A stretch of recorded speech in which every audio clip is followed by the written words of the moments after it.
es muy polvosa. Y eso a veces entra en el sistema y puede dañarlo, o se puede acumular y puede sí aumentar la resistencia al flujo por eso, ¿sí? Por eso es importante siempre mantener la esponja que suele venir en los recipientes de cal sodada limpia, tenerlo en el nivel que dice que hay que tenerlo y no sobrepasar eso, ¿sí? Porque si no la máquina se empieza a dañar innecesariamente. Tiene que ser barato, tiene que ser fácil de manejar. ¿Qué quiere decir esto? Nosotros deberíamos chequear siempre antes de largar una anestesia que el absorbedor de dióxido de carbono esté en condiciones y esté apto para poder absorber justamente el dióxido que el paciente no reinale. Pero muchas veces en cirugías largas la cal sodada se agota y necesitamos cambiarla. Me ha pasado personalmente siendo R2 que en una cirugía empezó a reinhalar una paciente en una mesa de una Datex era, y estaba con un residente superior en el quirófano y le digo, ¿la cambiamos? Dale, la cambiamos.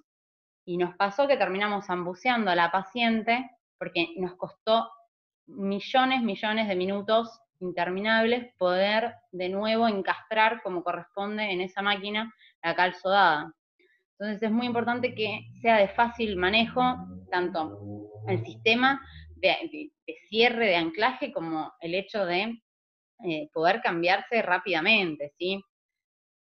Que sea altamente eficaz en su absorción, que no necesites 1000 kilos de cal sodada para absorber 10 litros de dióxido, y que sea fácil de detectar su agotamiento. Esto es fundamental, porque si no vemos que la cal sodada se agotó en algunas circunstancias, lo que pasa es que vuelve a virar y podemos estar usando una cal sodada vieja sin darnos cuenta. Entonces, volvemos a repetir las características ideales: que no sea reactivo con los gases, es decir, que no sea tóxico, que tenga muy poca resistencia al flujo y no genere polvo, que sea barata, fácil de manejar e intercambiar, que sea alta la eficiencia que tiene en la absorción y que se pueda detectar rápidamente su agotamiento, ¿sí? ¿Cuál es la función principal de los absorbedores de CO2? Es eliminar el dióxido de carbono de los gases expirados, evitando su reinhalación y lo que, digamos, sería consecuencia directa de ello, que es la hipercapnia, un aumento de dióxido de carbono, ¿sí? En sangre.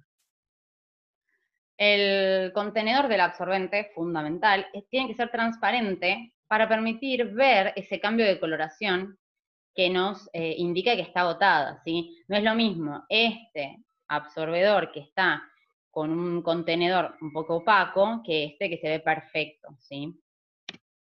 Bien, ahora vamos a pasar a los tipos de absorbedores de dióxido de carbono que existen actualmente en el mercado, y son 3.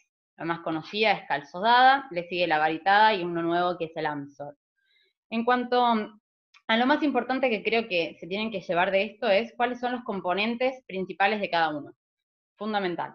Lo vamos a tomar y es muy importante, porque de ello va a depender qué tipo de reacción generan, cuáles son los inconvenientes, y es una forma también de entender qué es lo que pasa y por qué se trata de avanzar en este tipo de absorbedores.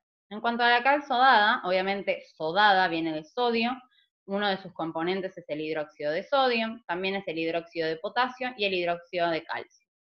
El de mayor cuantía, obviamente, calcio en un 80%, puede venir seca o húmeda, y sus productos principales después de la reacción van a ser agua, calor y carbonato de calcio. ¿Por qué carbonato de calcio? Porque es el que está en mayor proporción. ¿Está bien? Entonces repetimos una vez más: la cal sodada posee hidróxido de sodio, de potasio e hidróxido de calcio.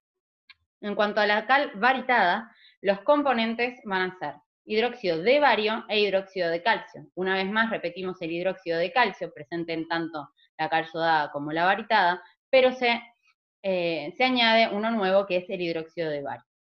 La cal varitada tiene un riesgo importante en cuanto al uso de desflorano, porque genera monóxido de carbono, vamos a ver más adelante por qué sucede esto, y puede generar una intoxicación por monóxido de carbono en el paciente, cosa que no es para nada conveniente, ¿sí? Entonces, una vez más, hidróxido de calcio, potasio y sodio para la cal sodada, e hidróxido de calcio y bario para la varitada. Riesgo de intoxicación por monóxido de carbono.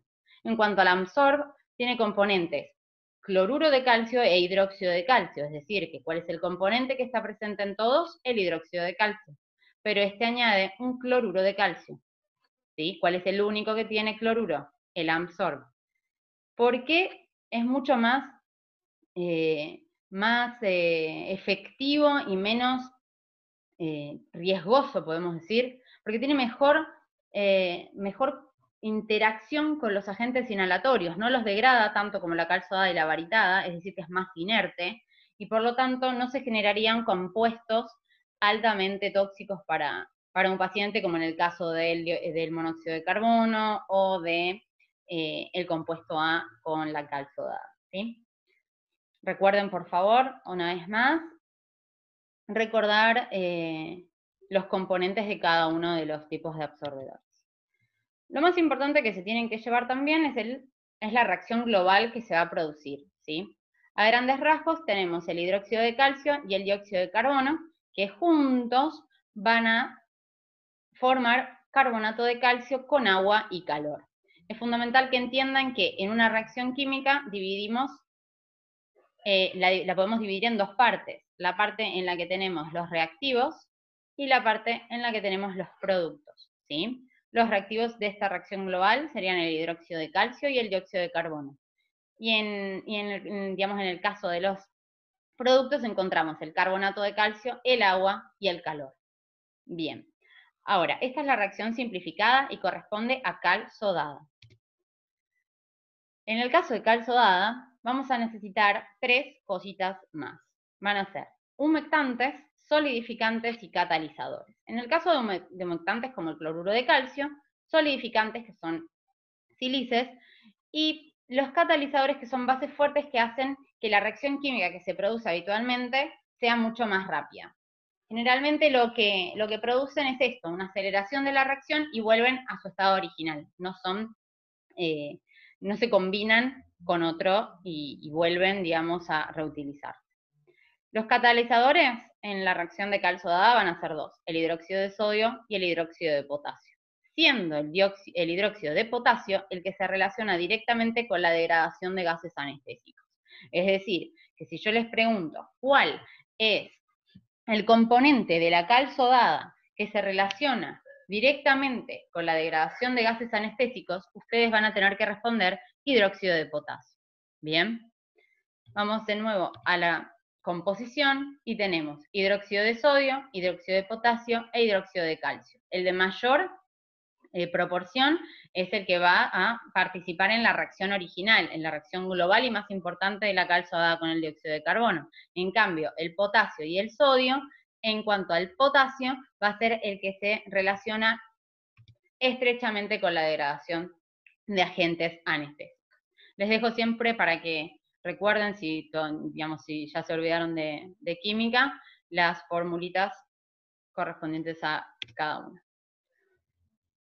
Esto no lo tienen que saber, pero se los muestro para que sepan cómo es que la reacción global se lleva a cabo. La reacción global es una sola, pero tiene en realidad 3 pasos previos. La primera reacción está como dividida en agua con dióxido de carbono que va a dar el ácido carbónico, ¿sí? ¿De dónde va a salir el agua? De los gránulos de la cal sodada que poseen ese hidróxido de calcio. La segunda reacción, repito, la primera es agua con dióxido de carbono que forma ácido carbónico. La segunda reacción es la del ácido carbónico ¿con qué? Con cada uno de los catalizadores. Esos catalizadores, que son aquellos que aceleran la reacción, van a dar carbonato de sodio y carbonato de potasio, más agua y calor. Recuerden, agua y calor como productos. Y la tercera reacción, que es la reacción conocida como limitante, es la que se produce con los productos de la reacción número 2, carbonato de sodio y de potasio, que van a reaccionar ahora sí con el hidróxido de calcio para dar el carbonato de calcio, calor, agua, y el hidróxido de sodio con el hidróxido de potasio que les dije que vuelven a su estado original. ¿Sí? Repasamos una vez más, por si queda alguna duda. La primera reacción va a ser entre agua y dióxido de carbono para formar ácido carbónico. Como producto, ese ácido carbónico va a reaccionar con los catalizadores, es decir, hidróxido de sodio e hidróxido de potasio, para formar respectivamente carbonato de sodio y de potasio. sumado a agua y calor. Y la tercera reacción, que es una reacción limitante, es en carbonato de sodio, carbonato de potasio, más el hidróxido de calcio, para formar carbonato de calcio, calor, hidróxido de sodio, de potasio y agua, que acá no aparece porque la puse en la reacción anterior. Ahora bien, habíamos dicho que la cal sodada requiere de humectantes y de catalizadores, ¿sí? La reacción del absorbedor alternativo, que es el AMSORB, que tiene como catalizador principal al cloruro, no lo va a necesitar, ¿sí? Vamos para acá. El AMSOR tiene cloruro de calcio e hidróxido de calcio, entonces no va a necesitar catalizadores, porque no los tiene, ¿está bien? Hay un nuevo catalizador también, que lo que hace es generar a partir del hidróxido de litio y el dióxido de carbono, carbonato de litio sin tener que pasar por ninguna otra reacción. Vamos ahora bien a hablar un poquito de las reacciones adversas que podemos encontrar mediante la utilización de absorbedores, ¿sí? Por la interacción absorbedor-inhalatorio. La primera de ellas es la que hablamos hace un ratito, que es el compuesto A. El compuesto A surge como una interacción directa del ceborane o sevoflurano y la cal sodada. ¿Qué factores aumentan la concentración de compuesto A? La anestesia de bajos flujos y circuitos cerrados, la concentración alta de inhalatorio ceborane, el tipo de absorbedor, no es lo mismo que yo tenga un absorb a que tenga una cal sodada, la temperatura elevada, el absorbente que sea nuevo y la base fuerte. Vamos de nuevo. ¿Por qué la base fuerte? Porque es el catalizador que se relaciona estrechamente con la degradación de los agentes inhalatorios. Está presente en la cal sodada